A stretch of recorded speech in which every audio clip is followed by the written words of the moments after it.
같이 살자, 우리.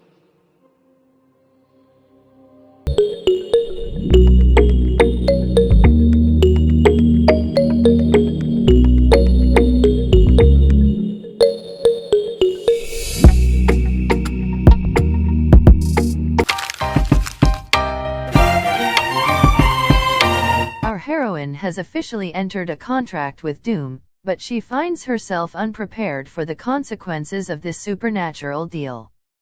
Doom begins taking an interest in his human client who is dealing with more than her fair share of challenges. As they spend time getting to know each other, they begin to realize they might have more in common than they first assumed. Dong Kyung takes Mayul Mang's hand and lets him help her up. As they cross the street, time rewinds to before the incident. Mayul Mang warns her not to let go of his hand if she wants to live. They sit in a cafe, still holding hands, and Dong Kyung tries to find a polite way of asking what the heck he is. Mayul Mang reminds her of all the impossible things she's witnessed him do, but Dong Kyung is struggling to accept the truth. Mayul Mang sighs and causes a power outage. When Dong Kyung says it could be a coincidence, he powers off every cell phone in the cafe. Ah, so is your identity related to electricity? He scoffs and pointedly looks out the window. Dong Kyung gapes as several comets shoot across the sky. Mayul Mang returns everything to normal when she asks, but he cautions that he's not a good person. Mayul Mang is alerted to the impending death of a man in prison and gets up to leave, but Dong Kyung is reluctant to let go of his hand after his warning. He covers her wrist with his other hand, leaving a bracelet made of red thread. With this, he's fulfilling his promise to make her dying days painless. But to ensure she doesn't run away, she has to recharge it every day before midnight by holding his hand. He reminds her to choose her one wish and walks off. At the prison, Mayul Mang arrives in time to stop the man who went on a stabbing spree from hanging himself. He's been hearing voices of people cursing him to die and can't take it anymore. Mayul Mang refuses to allow him that relief. Meanwhile, Dong Kyung ignores a call from her cheating ex and goes to her friend's house. Na Gina, played by Shin Do-yeon, is curled on the ground, lamenting that it's all gone. Dong Kyung covers her mouth in horror to realize the power outage made Gina lose all her writing for the upcoming episode. Gina doesn't see the point in rewriting it since her work hasn't been getting a good response. Dong Kyung keeps the editing team's criticisms of the webtoon to herself and gets Gina back at her computer to write. She can't bring herself to tell her friend about all the crazy things happening to her lately. Dong Kyung gets a call from Dr. Young, who's worried she's not taking her diagnosis seriously. He warns her the pain will be unbearable, but Dong Kyung muses that treatment can only slightly lessen the pain, she'll die painfully either way. At the hospital, a woman hands the goddess a flyer about the coming of doom. She claims God is angry, and the comets today were an omen. The goddess smiles and agrees when she sees Mayul Mang standing in her doorway. He's in a good mood since he found a human who wished for doom instead of the usual personal gain. If the garden disappears, there's no need for a gardener or butterfly. The goddess says to do as he pleases, and she'll do the same. Mayul Mang wants to know why it has to be him, and the goddess vaguely answers it must be his fate. How cruel, Mayul Mang observes. She says fate is cruel to all and warns him he'll be punished if he does anything bad. I'm already being punished, Mayul Mang responds. Dong Kyung gets another text from her ex saying she'll regret not taking his calls. He sends a picture of her workplace where he's currently protesting with a sign and everything. Dae-han, cameo by Kim Ji-suk, has the audacity to call her a homewrecker who made his wife leave. Dong Kyung's co-workers watch Dae-han with disgust. When Dong Kyung arrives, he has it out with her right there. The man-child blames her for inciting his wife to divorce him and accuses Dong Kyung of not having any manners. He then acts like he was doing her a favor by dating her since she's not all that and doesn't even have parents. At this point, Dong Kyung begins contemplating whether it'd be a waste to use her wish on trash like him. When she says she really wants to kill him, Daehan says she's making it obvious she didn't have parents to guide her. Daehan approaches Cha-juik, played by Lee Soo-hyuk, and tries to get Dong Kyung fired. Juik instead roughly shoves him out the door, knocking Daehan to the ground. Park Young-min, played by Park Tae-in, returns from his lunch break right as Daehan runs back in. Thankfully, Daehan's wife shows up. As she drags him out, she apologizes and announces that her husband's words are all lies. The atmosphere is tense and awkward as everyone tries to get back to work.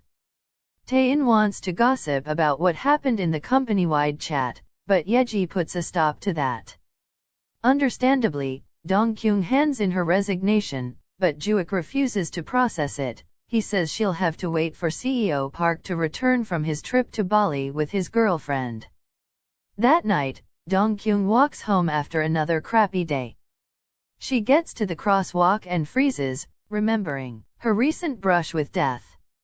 Mayul Mang appears by her side and takes her hand for a recharge. He walks with her across the street and tells her she can call him when she's scared. Mayul Mang asks how her day was, hoping for something doom-worthy. Dong Kyung asks what happens if she doesn't uphold her end of the bargain and dies without wishing for doom. Someone else will die instead, whoever you love most, he answers casually. Dong Kyung is horrified at this penalty, but Mayul Mang says she already agreed to this contract. She calls him a scammer and starts to walk off, but she stops when he asks if knowing this would have changed her decision. Suddenly, she's back at the intersection with the truck barreling towards her. Mayul Mang says they'll do this fairly and gives her another chance to choose. Echoing Mayul Mang's earlier sentiment, Dong Kyung demands to know why it has to be her. When he says it's fate, Dong Kyung replies, "How cruel." The irony isn't lost on Mayul Mang, who repeats the goddess's words that fate is cruel to all. With the truck almost on her, Dong Kyung yells for Mayul Mang to stop. The scene changes back to night, and the truck is gone. See. Mayul Mang says with a satisfied smile. Dong Kyung marches over and slaps him hard in the face, calling him a jerk. Is it fun to toy with her?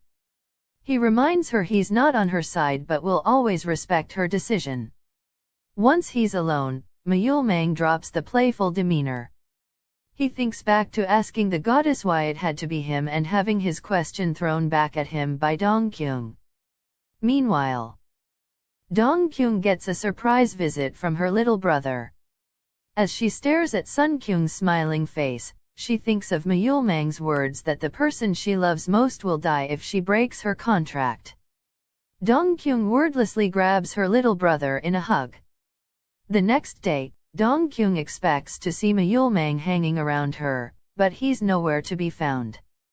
At the office, she meets with a sleazy writer who goes on about how social stigma shouldn't be involved in pure love, which is why he includes things like a grown man hitting on a middle schooler in his webtoon. Love that extends beyond social stigma is called a crime, Dong Kyung argues. The writer is stunned at being talked to like this, whining that she was never this way before. Dong Kyung is unapologetic and clearly tired of giving a damn.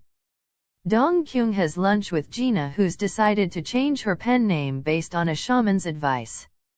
Apparently, it's inspired by a guy's name who she is no longer on friendly terms with. Gina wonders if she should quit writing. Dong Kyung asks what Gina would do if she had 100 days to live. For her, she'd use those days to make sure Gina is successful.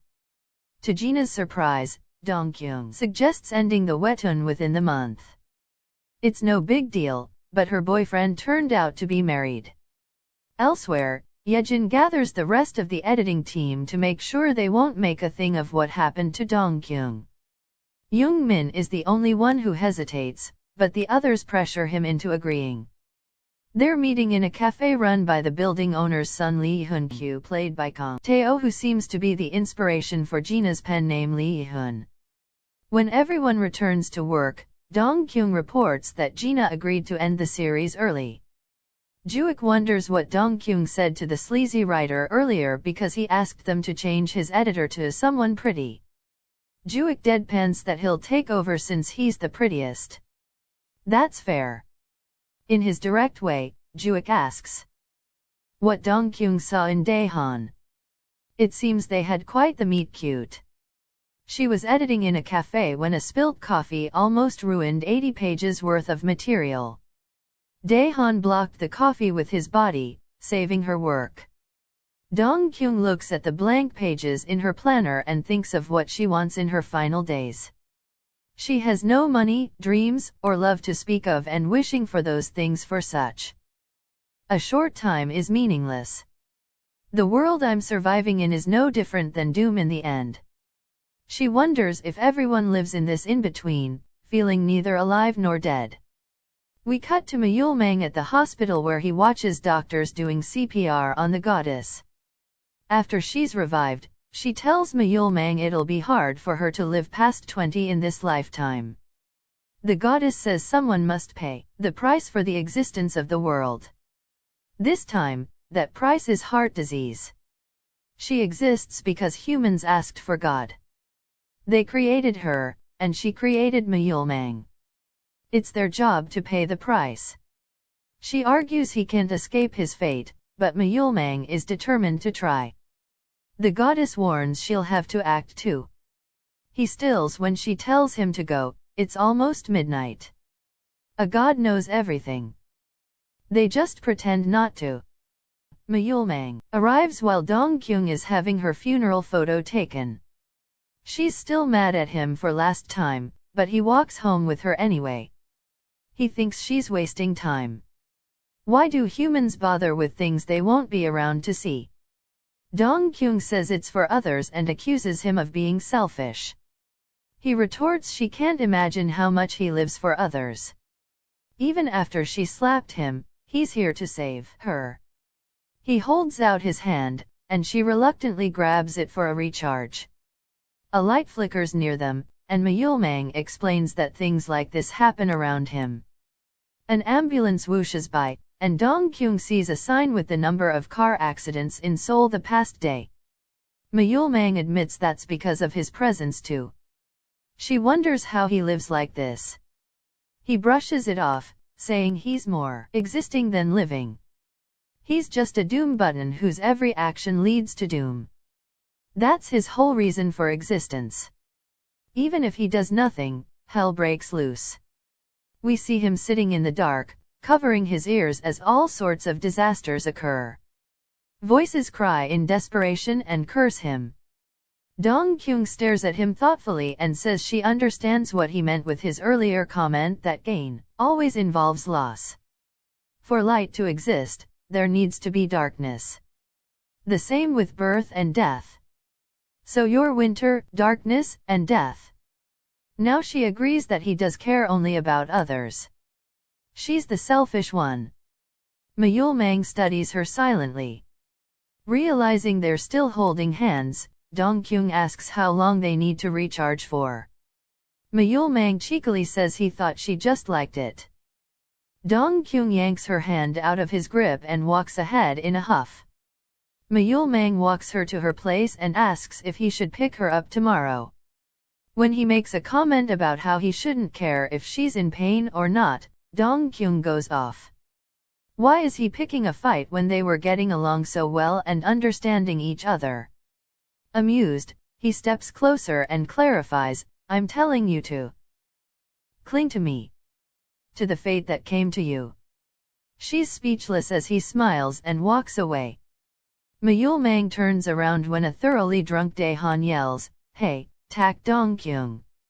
Daehan stumbles toward Dong-kyung and drops to his knees.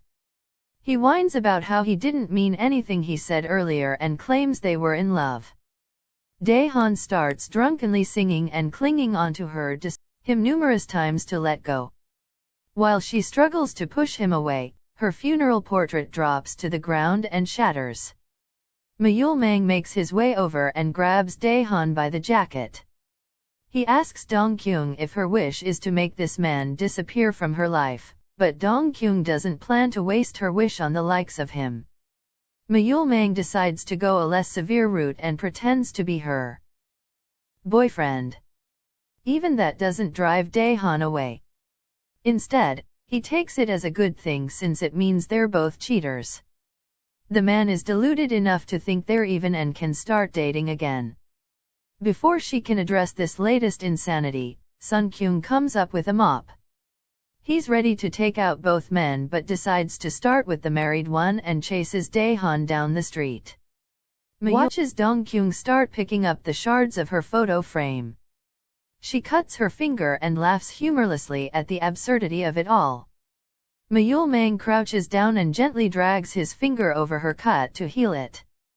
He starts picking the shards off her photo and says he gets why she thought of him now, why she wished for doom.